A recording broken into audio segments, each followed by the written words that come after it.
You won't believe this. The signal receiver isn't just a secret weapon. These three folks have one too. Zig sits on the bed, removes his freshly washed socks, calmly searches a drawer, and fixes his gaze on the duck like a treasure seeker.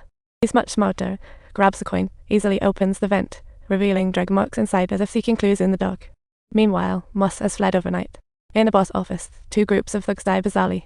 The boss thinks Zig is like a mad monkey, so he calls in Colonel Wells to deal with Zig and reclaim those $2 million. Wells knows a bit about Zig, but the hefty bounty lured him in while Moss checks into another hotel, eyeing a cat that looks like it's gulping water and pondering his next move. After confirming the front desk closes at 10, he tips the clerk and asks to be notified if anyone seeks him. Moss returns to his room, surveys it, but feels uneasy the moment he lies down. Why can the mob locate him? After pondering, he opens the suitcase, checks the cash, and finds the signal receiver like an escape map. Just then, he senses something unusual outside the room, but the front desk ignores his cold water panic. Moss tiptoes to the door, draws his pistol, sits silently on the bed, and turns off the lamp. Suddenly, a shadow flits by. The hitman, hard of eyes, shuts the hallway lights off instead of kicking the door, playing cat and mouse. Keep an eye on this door lock, as Moss fires a shot is like a scene from an action flick. He jumps out the window, lands, then re-enters through the front door in a slapstick scene, with cat's water splashing everywhere. The front desk guy has been dealt with by the hitman, and as he sprints out the back, bam, a gunshot finds him. The shot hits his side. Moss tactically retreats. Even a veteran is chased by Zig. The car approaches in the distance. Moss holds out his gun to stop it, but the driver gets hit by Zig. Boom. Second shot takes him out. It's tragic. Moss dodges a bullet, speeds away from the passenger seat. His foe is deadly calm. Nearly every shot is lethal. The car pulls over, and Moss dashes across the street. Peering through the glass, he finally spots Zig strolling in, calm but menacing like a horror movie villain. No one's in the car, Zig miscalculated. The blood trail outside stretches, and here comes Moss fighting back. There's no way this little mushroom can keep chasing him. This time, it's Zig who gets injured and makes a hasty retreat. He decides to flee to Mexico. Inspired by three lads at the border, he spends $500 to snap up a boy's clothes. He grabs a bottle from a friend, struggles with a suitcase, then tosses it over the fence. No one's passing here. Hiding in the bushes feels safer now. Draped in the boy's clothing, soaked and acting like a drunk, he gives the border guards a real show. Morning, some Mexican guitarists practice. Moss offers $100, pleading for a hospital ride. The money truly talks.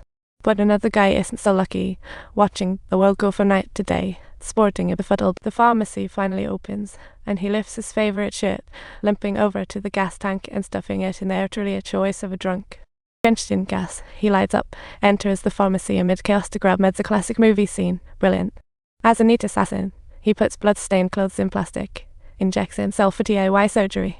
Beautiful colleague reports to the old sheriff. The 5 cars at the shootout are under the deceased's names, making it a real mystery. Moss wakes up in the hospital, and guess who's there? It's Wells, locating him in just 3 hours like a superhero in disguise. Wells wants to partner with Moss to return the cash, leaving Moss safe and with extra profit. Wells will be waiting across the way for news, to which Moss counters, "I'm negotiating here, why not chat with this gentleman? You don't get it, you can't negotiate with him. Even if you repay him, he'll still put a hit on you." The old sheriff rolls into Odessa to see Moss' wife, and Jenny tells him that Moss has reached out once. Troubling news indeed. The sheriff shares the dangers Moss faces, but Jenny believes her husband, who has always faced fear head-on, and then tells her a story about Charlie and his cow. Charlie pulled off some creative aiming, missed the cow's horn, and managed to shoot himself, a hilariously epic fail. Charlie now uses his right shoulder. The sheriff gives Jenny a card, telling her to inform Moss if he calls.